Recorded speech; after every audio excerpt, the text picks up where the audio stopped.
باتوں باتوں میں انہوں نے بتایا کہ ابھی ان کی شادی نہیں ہوئی ہے اور گھر بھی دوسرے شہر میں ہے۔ چونکہ مینیجر صاحب ان کے بڑے بھائی کے دوست اور کلاس فیلو رہے ہیں، اس لیے انہوں نے ان کو یہاں ملازمت پر بلایا ہے۔ راہیلا نے پوچھا، آپ رہتے کہاں ہیں؟ میں فی الحال تو ہوٹل میں کمرہ لے کر رہ رہا ہوں، کوئی چھوٹا سا 2 کمروں کا گھر کرائے پر مل جائے گا تو شفٹ ہو جاؤں گا۔ تبھی میں نے کہا کہ اگر آپ کو چھوٹی سی رہائش درکار ہے تو میرے بھائی کے دوست کا مکان خالی پڑا ہے اور اس کی چابی میرے بھائی کے پاس ہے۔ ان کا دوست 3 سال کے لیے بیرون ملک گیا ہوا ہے، آپ کہیں تو اپنے بھائی سے بات کروں، یہ مکان وہ آپ کو کرائے پر دلا دے گا۔ ضرور بات کریں، میں آپ کا احسان مند ہوں گا، شہاب صاحب نے جواب دیا۔ میں نے بھائی سے بات کی، انہوں نے کہا کہ ہاں مل سکتا ہے۔ شہاب صاحب کو میں نے اپنے بھائی کا فون نمبر دے دیا، انہوں نے آپس میں بات کی اور وقت طے کیا۔ پھر میرے بھائی نے مکان ان کو دکھا دیا جو ہمارے گھر سے اگلے بلاک میں تھا، یہ آفس سے بھی زیادہ دور نہیں تھا۔ شہاب صاحب نے مکان کرائے پر لے لیا اور اس میں شفٹ ہو گئے۔ چھٹی کے وقت کبھی تو راہیلا میرے ساتھ واپسی پر گھر آ جاتی اور کبھی جب اس کا کوئی بچہ بیمار ہوتا تو مینیجر صاحب کو مجبوری بتا کر وقت سے گھنٹہ آدھ گھنٹہ پہلے وہ چھٹی لے کر گھر چلی جاتی تھی، لیکن پھر بھی وہ اپنا کام پورا کر کے جاتی تھی۔ اس روز بھی اس کا بیٹا شدید بیمار تھا، اس نے اپنے بیٹے کی خاطر چھٹی لی اور جلدی گھر جانے کو ہوئی۔ تبھی شہاب صاحب نے کہا کہ راہیلا، اگر آپ برا نہ مانو تو میں آپ کو آپ کے گھر کے پاس چھوڑ دوں، کیونکہ مجھے بھی آج جلدی جانا ہے، اصل میں میرے والد صاحب خانے وال سے آ رہے ہیں۔ اس بیچاری ممتا کی ماری نے یہ سوچا کہ اس طرح وہ جلدی گھر پہنچ جائے گی، اس لیے وہ شہاب صاحب کے ساتھ ان کی گاڑی میں چلی گئی۔ بدقسمتی سے اس کا شوہر شوکت اسی وقت دفتر سے گھر آ رہا تھا، کیونکہ وہ 4 بجے اپنے آفس سے گھر پہنچ جاتا تھا۔ بیوی کو گاڑی سے اترتے دیکھ لیا، بس پھر کیا تھا، یہ ایک غلطی جو راہیلا سے سرزد ہو گئی تھی ناقابل معافی تھی۔ مانا کہ اس کی غلطی تھی، لیکن لفٹ لینے دینے میں دونوں میں سے کسی کی بھی بدنیتی شامل نہ تھی، تاہم اس غلطی کی سزا تو ملنی ہی تھی۔ شوکت جیسا شکی شوہر بھلا کب اپنی بیوی کو معاف کر سکتا تھا؟ اس روز شوکت نے بیوی پر بہت سنگین الزام لگایا، اس پر بری طرح چلایا، کہا کہ تم ملازمت پر جانے کے بہانے یاروں سے ملتی ہو اور ان کے ساتھ آوارہ موٹروں میں گھومتی پھرتی ہو۔ اس کے بعد تو روز ہی شوکت بیوی سے جھگڑنے لگا، بات بے بات اس کی تذلیل کرتا، اسے آوارہ عورت کہتا۔ محلے والے بھی سنتے کہ شوکت بیوی کو عجب القابات سے نواز رہا ہے۔ بات اڑتے اڑتے تمام محلے میں پھیل گئی۔ کسی نے کہا نوکری کرنے کی کیا ضرورت ہے، تو کسی نے کہا کہ پڑھی لکھی بیوی کا یہی کردار ہوتا ہے اصل میں۔ غرض جتنے منہ اتنی باتیں۔ حیرت تو یہ تھی کہ شوکت کی عادات اور جھگڑالو مزاج کو سبھی محلے والے جانتے تھے، لیکن پھر بھی محلے والے اسی کے حق میں ہی بات کرتے تھے اور راہیلا کو ہی غلط کہتے تھے، حالانکہ میں جانتی تھی کہ وہ بالکل بھی ایسی نہیں ہے۔ وہ صرف اپنے گھر، شوہر اور بچوں کے بارے میں ہی سوچتی تھی اور انہی کے سکھ کی خاطر اتنی محنت کر رہی تھی۔ اس نے تنگ آ کر شوہر سے کہا کہ اگر تم کو مجھ پر اعتبار نہیں ہے تو میں نوکری چھوڑ دیتی ہوں۔ میں نے یہ نوکری بھی تو آپ کی ہی مالی پریشانیاں کم کرنے کے لیے اور آپ ہی کے کہنے پر کی تھی۔ ہاں چھوڑ دو ملازمت، شوکت نے کہا۔ مجھے ایسی عورت کی کمائی نہیں چاہیے جو وہ اپنی عزت بیچ کر گھر میں لاتی ہو۔ راہیلا نے اتنے سخت الزامات کی بوچھاڑ سے گھبرا کر استعفیٰ دے دیا اور ملازمت چھوڑ کر گھر بیٹھ گئی۔ اس نے سوچا کہ خود کو اور اپنے معصوم بچوں کو تکلیف دے کر میں جس شخص کی معاونت کرنے کا کشٹ اٹھا رہی ہوں، جب وہی مجھے بد کردار ثابت کرنے پر تلا ہے تو کیوں نہ اپنے بچوں کے ساتھ گھر بیٹھوں۔ اس نے نوکری چھوڑی تو شوکت اور تیش میں رہنے لگا۔ اس کا رویہ بہتر نہ ہوا، اس نے راہیلا پر عرصہ حیات تنگ کر دیا۔ اس کی چلانے کی آواز ہم تک آتی تھی۔ ایک روز شہاب صاحب نے مجھ سے پوچھ ہی لیا کہ مسز فہیم یہ تو بتائیے کہ آخر آپ کی دوست راہیلا نے نوکری کیوں چھوڑ دی؟ اسے تو ملازمت کی اشد ضرورت تھی۔ میں نے بتایا کہ آپ کی وجہ سے چھوڑی ہے۔ آپ اگر اس روز کار میں اس کو گھر تک ڈراپ کرنے کا نہ کہتے نا تو یہ حالات نہ بنتے۔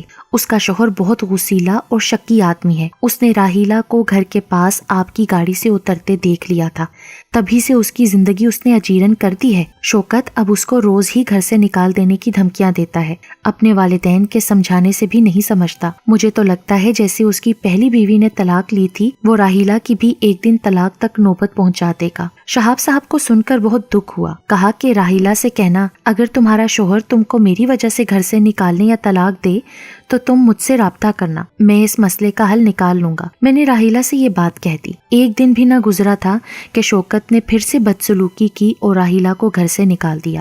یہ رات 10 کا وقت تھا۔ اس وقت وہ نہ تو کسی کے گھر جا سکتی تھی اور نہ اپنے والدین کی طرف کہ وہ دور رہتے تھے۔ وہ ہمارے گھر آئی، میں نے اس کو تسلی دی اور کہا کہ تم رات ہمارے گھر رکو، صبح ہم شوکت کو سمجھائیں گے. میرے شوہر جا کر اس کو سمجھانے کی کوشش کریں گے. وہ رو رہی تھی کیونکہ اپنے بچوں کے بغیر رہنا اس کے لیے بہت دشوار تھا. بہرحال کسی طرح رات کٹی. صبح ہوئی.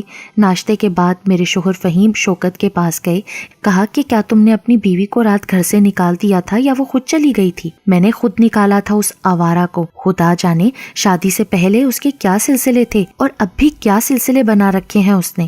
میں نہیں رکھ سکتا ایسی بیوی کو. تو پھر بچوں کا کیا سوچا ہے تم نے؟ میں بچوں کو بھی اسی کے حوالے کر دوں گا. میری ماں بوڑھی ہے, وہ بھلا کیوں کر ان کو سنبھال سکتی ہے؟ جب میرے بچے بڑے ہوں گے تو میں اس سے لے لوں گا. ایسے جوابات نے میرے شوہر کو لاجواب کر دیا. گھر آ کر مجھ سے کہا کہ ایسے شوہر کو سمجھانا بہت مشکل کام ہے. اگر اس نے راحیلہ کو رکھ بھی لیا تو اسی طرح اس کی زندگی اجیرن رکھے گا. کوئی علاج نہیں ہے ایسے آدمی کا. ہم نے راحیلہ کو اس کے والدین کے گھر چھوڑا. وہ بیچاری روتی ہوئی چلی گئی, لیکن اس کو بچوں کے بغیر چین کہاں تھا. اس کے والد داماد کے پاس آئے کہ صلح کی کوئی صورت نکلے. تب شوکت نے بچے بھی سسر کو تھما دیے کہ لے جاؤ ان کو بھی, انہوں نے رو رو کر ہمارا جینا حرام کر دیا ہے. میں تمہاری بیٹی کو کاغذات بھیج دوں گا. وہ بیچارے بچوں کو ساتھ نہ لائے. راحیلہ نے اپنے والد سے کہا کہ اگر شوکت مجھے نہیں رکھنا چاہتے تو آپ میرے بچوں کو تو لے آتے. وہ بولے بیٹی میں بچوں کو اس لیے نہیں لے کر آیا کہ اگر میں ان کو لے آتا تو وہ سچ مچ میں تمہیں طلاق دے دیتا. شاید بچوں کی وجہ سے اسے تم پر رحم آ جائے. کچھ دن بچے اس کے پاس رہنے دو اور صبر سے گھر بیٹھ جاؤ. اللہ تعالیٰ سے امید ہے کوئی اچھا حل نکل آئے گا. پر راحیلہ کو صبر نہ آیا. وہ میرے پاس دفتر آئی کہ مجھے بچے لا کر دے دو. میں نے اس سے کہا کہ تمہارا شوہر بہت ٹیڑھا آدمی ہے, وہ مجھے تمہارے بچے کیسے دے گا. راحیلہ نے ہر طرح سے کوشش کی کہ شوکت اس کو معاف کر دے یا بچے اسے دے دے, مگر اس نے نہ معاف کیا اور نہ ہی بچے اس کے حوالے کیے. تب ایک روز وہ آفس آئی, شہاب صاحب سے ملی. اس نے راحیلہ کو کار میں بٹھایا, کہا کہ دفتر میں اتنی باتیں نہیں ہو سکتی, تم میرے ساتھ گھر چلو, سکون سے بیٹھ کر بات کرتے ہیں, تمہارے بچے تم کو مل جائیں گے. وہ اس کے ساتھ اس کے گھر آ گئی. شہاب نے راحیلہ کو گھر کی بیٹھک میں بٹھا دیا. شہاب صاحب اس سے کہنے لگے کہ اگر تم اتنی ہی اپنے بچوں کے لیے بے چین ہو تو جرت کر کے اپنے گھر کے اندر چلی جاؤ.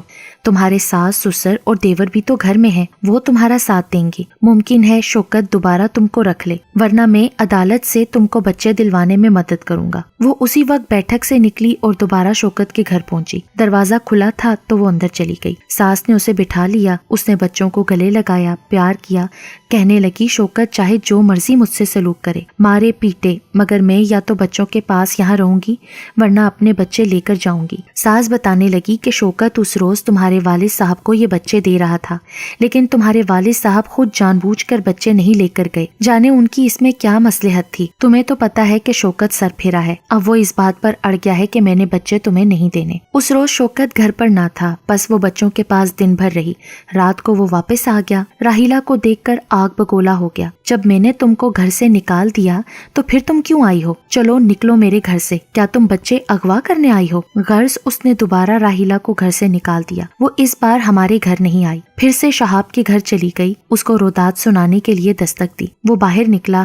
راحیلہ کو دیکھ کر کچھ گھبرا گیا. کہا کہ جانتی ہو میں اکیلا رہتا ہوں یہاں, رات کے وقت تم کو نہیں آنا چاہیے تھا. خیر آ گئی ہو تو اب اندر آ جاؤ, جو بات کہنی ہے بتاؤ. راحیلہ کو اس نے بیٹھک میں بٹھا دیا. وہ بولی کہ آپ نے جو کہا تھا میں نے کیا. ساس سسر مجھے واپس لانا چاہتے ہیں, مگر شوکت ان سے زور آور ہے. اب بس اندھیرا ہی اندھیرا ہے میری زندگی میں, آگے کی سب راہیں بند ہیں. کیا کروں میں؟ آپ نے عدالت کی بات کی تھی, کیا کوئی اچھا وکیل آپ کا جاننے والا ہے جو مجھے میرے بچے دلوا دے؟ میں نے تمہیں پہلے بھی کہا تھا کہ میں عدالت کے سلسلے میں تمہاری مدد کروں گا, لیکن تم اس وقت اپنے والدین کے گھر جاؤ. یہ وقت میرے پاس آنے کا ہرگز مناسب نہیں, بلکہ اس طرح کرو میں تمہیں خود ہی تمہارے والدین کے پاس چھوڑ آتا ہوں, صبح بات کریں گے. اسی وقت در پر دستک ہوئی. یہ شوکت تھا جس نے راحیلہ کو گھر سے نکالا تو اس کا پیچھا کیا کہ اس وقت وہ کس کے ساتھ اور کہاں جاتی ہے. جب دیکھا کہ وہ اس مکان میں داخل ہوئی ہے جو اگلے بلاک میں سڑک پر ہے تو اس نے محلے والوں کو اکٹھا کیا. ادھر شہاب نے اس خوف سے بیٹھک کا دروازہ بند کر دیا تھا کہ اس کا کوئی دوست اس سے ملنے نہ آ جائے. شہاب نے پوچھا کون ہے؟ ایک نہیں بہت سے لوگوں کی آوازیں آئیں, دروازہ کھولو, جیسے بلوائی ہوں اور لوٹ مار یا قتل و غارت سفارت کے لیے دروازہ پیٹ رہے ہوں۔ ان دونوں کی عزت جانے کے خوف سے بری حالت تھی۔ راحیلہ تو تھر تھر کانپ رہی تھی جیسے باہر ایک مجمع ہاتھ میں پتھر لیے کھڑا ہو۔ شور بڑھنے لگا، دروازہ دھڑا دھڑ پیٹا جانے لگا۔ لگتا تھا کہ دونوں در کے پٹ اکھڑ کر ان کے سروں پر آ گریں گے۔ پٹوں کی چولیں بھی ہلنے لگی تھیں۔ بیٹھک کی ایک کھڑکی سڑک پر کھلتی تھی۔ اس کی درس سے جب انہوں نے جھانکا تو راحیلہ کو سامنے شوکت بہت سے لوگوں کے ہمراہ کھڑا نظر آ گیا۔ اب تو اس کا مر جانا یقینی تھا۔ ہائے ری عورت کی عقل، وہ اس وقت یہاں آئی ہی کیوں تھی؟ کیا مایوسی نے مت مار دی تھی یا بچوں کی جدائی کی وجہ سے ممتا تڑپ چکی تھی؟ جان سے زیادہ جب عزت کو خطرہ ہو آدمی مر جانے ہی کا سوچتا ہے، مگر موت بھی کہاں اپنے بس میں ہوتی ہے۔ شوکت کو پہلے تو گھبراہٹ میں کچھ نہ سوجا، اچانک یاد آیا کہ اس کے بھائی کا ایک دوست یہاں ڈی ایس پی لگا ہوا ہے۔ اس نے بڑے بھائی کو فون کر کے فوری معلوم کیا اور پھر پولیس آفیسر کو فون کر دیا۔ خوش قسمتی سے پولیس آفیسر نے فون اٹینڈ کر لیا۔ اس سے پہلے کہ لوگ دروازہ توڑ ڈالتے پولیس وین پہنچ گئی اور لوگوں کو پرے کیا۔ راحیلہ نے برقع اوڑھا ہوا تھا۔ پولیس نے ان کو تحویل میں لے لیا اور ساتھ لے گئی۔ لوگوں سے کہا جو معزز لوگ دعوے دار ہوں صرف وہی قریبی تھانے آ جائیں۔ تھانہ دور نہ تھا، سڑک پار ہی تھا۔ جب تک لوگ پہنچے انہوں نے خاتون کو خواتین والے کمرے میں بٹھا دیا۔ شوکت نے کہا کہ یہی ہے وہ بدماش جس نے میری بیوی کو ورگلایا ہے، میرا گھر برباد کیا ہے اور اب یہ رنگے ہاتھوں پکڑے گئے ہیں۔ انسپیکٹر نے جواب دیا، ٹھیک ہے آپ کی شکایت بھی لکھتے ہیں، آپ نکاح نامہ اور شادی کے ثبوت لائیے۔ والدین موجود ہوں تو مرد اور عورت دونوں کے باپ بھی آئیں تاکہ تصدیق اور شناخت ہو۔ خاتون پردہ نشین ہے، امکان ہے کہ ان شوکت صاحب کے پاس کسی کام سے آئی ہو اور کوئی مسئلہ اس کو درپیش ہو۔ جو قصوروار ہوگا اس کو ضرور سزا ملے گی، مکمل طور پر انصاف ہوگا۔ یہ دونوں اب ہماری تحویل میں ہیں۔ آپ لوگ امن و امان رکھیں اور قانون کو ہاتھ میں نہ لیں، ساری کارروائی باضابطہ ہوگی۔ شوکت کے والد نے تو تھانے آنے سے انکار کر دیا، البتہ فاصلے کے سبب راحیلہ کے والد صبح پہنچے۔ لوگ بھی انتظار کر کر کے چلے گئے۔ شوکت سے بھی کہا گیا کہ صبح آنا۔ اس وقت ہم کسی خاتون کو جس کی جان کو خطرہ ہو آپ کی تحویل میں نہیں دے سکتے، خواہ وہ آپ کی بیوی ہی کیوں نہ ہو۔ شہاب صاحب نے اپنے بھائی کو بات کر کے تمام واقعہ سمجھا دیا تھا اور کہا کہ رات کے 10 بجے تھے، یہ خاتون برقع اوڑھے بیٹھک میں بیٹھی تھیں۔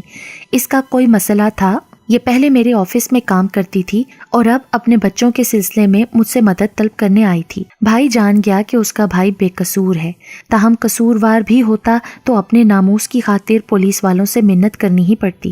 یہ تو اس کے دوست پولیس آفیسر کے order per police when in کی جان بچانے آ گئی تھی۔ بہرحال تھانے میں ہی اگلے روز راحیلہ کو شوہر نے طلاق دے دی اور بچے بھی اس کے حوالے کیے، کیونکہ خود بچوں کی وہ دیکھ بھال نہیں کر سکتا تھا اور نہ اس کے والدین۔ بچے بھی ماں کے لیے پریشان تھے۔